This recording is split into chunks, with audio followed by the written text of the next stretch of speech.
गणेश दास जी चावला एक कर्मयोगी। सन 1925 में एक संपन्न व्यापारी स्वर्गीय श्री लद्दाराम चावला जी के घर लायलपुर पाकिस्तान में एक विलक्षण प्रतिभा ने जन्म लिया। गणेश चतुर्थी के दिन पैदा होने के कारण उनका नाम गणेश दास रखा गया। बाद में उन्हें प्यार से पापा जी कहा जाने लगा। उस समय के मुताबिक उनका विवाह जल्दी हो गया। पढ़ाई बीच में ही छोड़कर उन्हें दुकान पर बैठना पड़ा। कहते हैं कि पढ़ने से गुड़ना ज्यादा जरूरी होता है। उन्होंने गुड़कर अपना भाग्य खुद बनाया। देश ने बंटवारे की त्रासदी झेली और उन्होंने 2 दुधमुही बच्चियों को उठाकर दिल्ली की तरफ रुख किया। जो कुछ भी उनके पास था वो वहीं का वहीं रह गया। दिल्ली में कोई सहारा न होने की वजह से उन्हें बिरला मंदिर में शरणार्थी बनना पड़ा। रोज सुबह काम की तलाश में निकलना और शाम को खाली हाथ घर लौटना एक रूटीन सा बन गया। अपनी अंगूठी गिरवी रखकर उन्होंने कई छोटे मोटे धंधों में हाथ आजमाया। उनकी ईमानदारी, मेहनत, लगन और निष्ठा का नतीजा हम सब के सामने है, जो आज अरबों रुपयों की संपत्ति के रूप में मौजूद है। उनकी ईमानदारी का एक ज्वलंत उदाहरण है। एक व्यापारी हाजी नूर मोहम्मद साहब, जो मुंबई के इंपोर्टर थे, वो माल की बिल्टियां साथ लाते थे और दिल्ली के कस्टमर्स को बेचकर जाते थे। ऐसी ही एक यात्रा में हाजी जी गणेश दास जी को 35,000 रुपए के माल की बिल्टी सन 1960 के आसपास बेचकर गए और वापस जाते समय रास्ते में ही हृदय गति रुक जाने के कारण उनकी मृत्यु हो गई।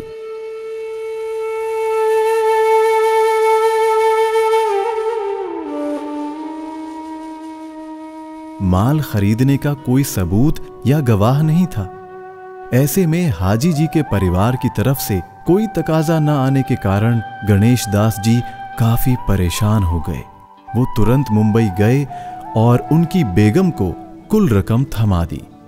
अपने व्यापारिक जीवन में चावला जी ने ऐसी विश्वसनीयता कमाई कि सन 1985 में श्री एस.के. बिरला ने अपनी कंपनी OVL, जो 6 एकड़ जमीन पर स्थित थी, जिसके चावला जी डीलर थे, बिरला जी ने अपनी कंपनी उन्हें बहुत बड़ी रकम में ऑफर की। लेकिन इतनी बड़ी रकम ना होने के कारण पापा जी ने असमर्थता जाहिर की। इस पर बिरला जी ने उनके व्यवहार, लगन और ईमानदारी को देखते हुए एक बहुत ही कम टोकन अमाउंट लेकर वो फैक्ट्री पापा जी को दे दी। बाकी रकम 3 साल में देना तय हुई। बिना किसी सिक्योरिटी के सिर्फ विश्वास के भरोसे इस मौके को पापा जी ने चैलेंज के तौर पर लिया और मात्र 2 ही साल में कुल रकम बिरला जी को चुका दी। अपने जीवन में पापा जी ने अपनी मेहनत के बल पर कई फैक्ट्रियां और बहुत सी कोठियां, दुकानें और गोदाम बनवाए। परिवार और समाज के प्रति उनकी निष्ठा बेमिसाल थी। अपने व्यापार में व्यस्त रहते हुए भी उन्होंने परिवार के प्रति जिम्मेदारियां पूरी तरह से निभाई। 1960 के दौरान अपनी 4 बेटियों और 2 बेटों को खुद तपती धूप में रहकर बसों में सफर करके भी एसी और गाड़ियों का सुख दिया।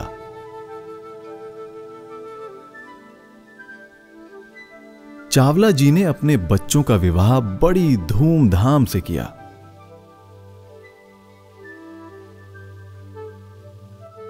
चावला जी के लिए कर्म ही पूजा थी। वो हाथ से काम करने में जरा भी संकोच नहीं करते थे।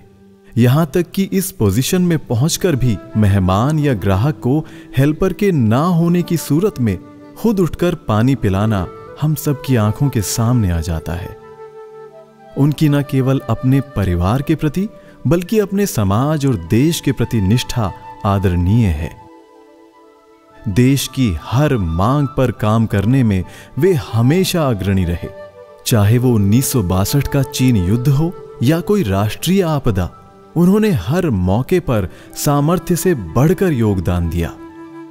अपने परिश्रम द्वारा अर्जित किया गया धन समाज पर न्यौछावर करने में वे कभी भी नहीं हिचकिचाए।